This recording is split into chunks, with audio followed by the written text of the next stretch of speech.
tax day is over, a lot of people feel one of two things: relief or stress. Sometimes both. A lot of people treat tax day like the finish line. They file their return, send the payment, and just move on. But honestly, I think that is a mistake because right after tax day is one of the best times to get smarter about your money because now you have fresh information. You just saw your income, your tax bill, you saw where things worked, and you just saw where things did not. For most people, April 15th is the due date for IRA contributions and HSA contributions. So if tax day gave you that sinking feeling of, we need to do better next year, this is the video for you. Here are the 10 things to do after tax day. The first, look at what surprised you. What caught you off guard? Was the tax bill higher than you expected? Did you owe more than you thought? Did you get a refund and not know why? Or did you realize you made more money but did not keep as much as you had hoped? Don't just move on in this scenario. Tax season gives you clues. It shows you where your plan may be weak. So the first step is simple. Ask yourself, what surprised me this year? That answer matters a lot because surprises usually point to something that needs attention. The second piece is stop guessing what caused the tax bill. A lot of people just say taxes were bad this year, but that's just too vague.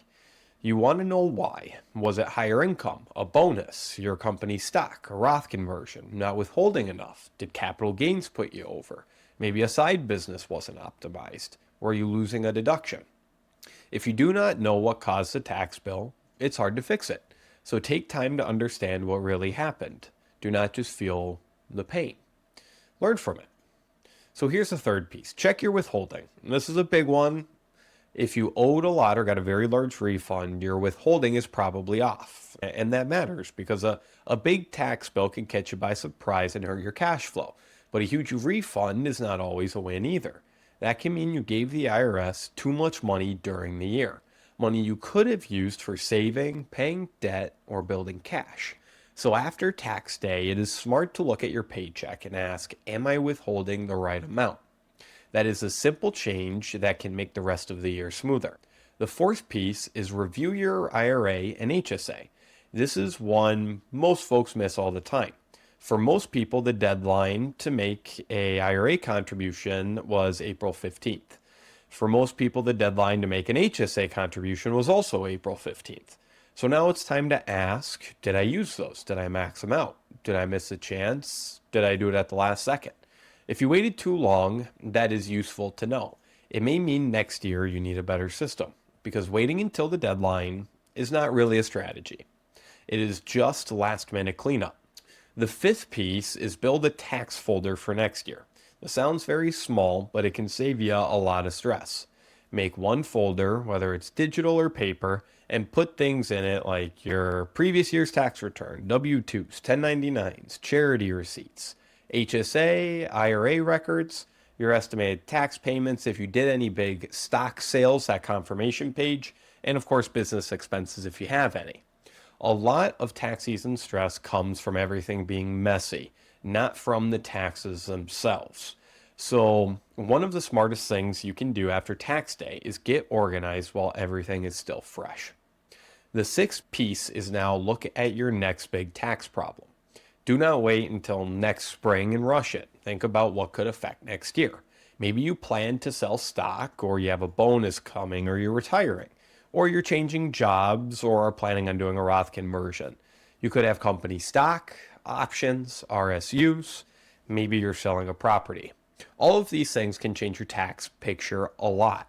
So instead of asking next year, why is my tax bill so high? Ask now, what is coming that could change my taxes?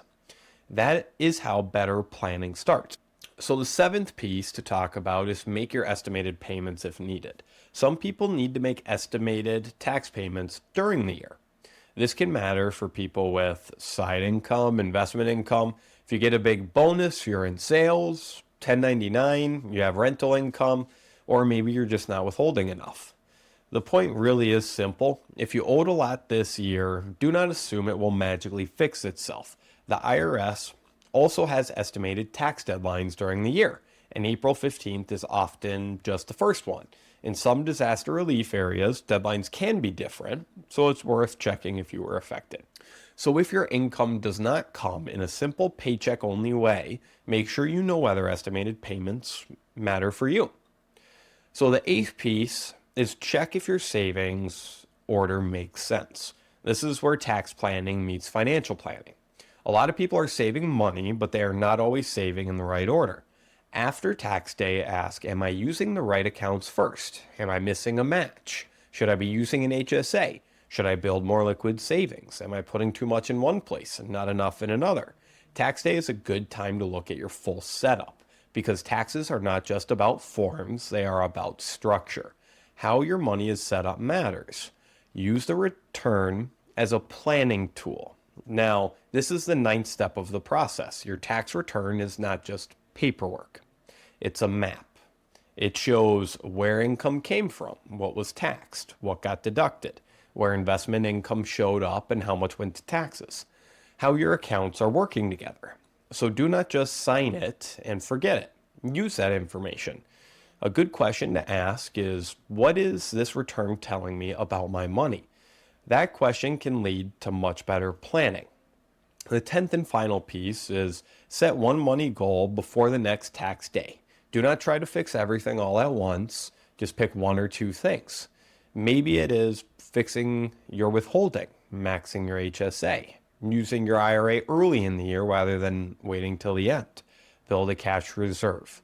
Track your stock sales a little better and set aside some money for taxes. Make sure to meet with your CPA before year end and review your retirement plan choices. Keeping it really simple. The goal is not to become perfect overnight. The goal is to make next tax day feel better than this one. That's what real progress is. So in closing here, those are the 10 things to do after tax day. The big idea is this. Tax day should not just be the end of a season. It should be the start of better planning. Because once you can see the numbers clearly, you have a chance to make better choices. And that's where progress starts. Not panicking at the end of the year, not guessing what forms you need, but in paying attention to what the return is trying to teach you. If this video helped and you want more videos like this on taxes, retirement, and smart money decisions, make sure you subscribe.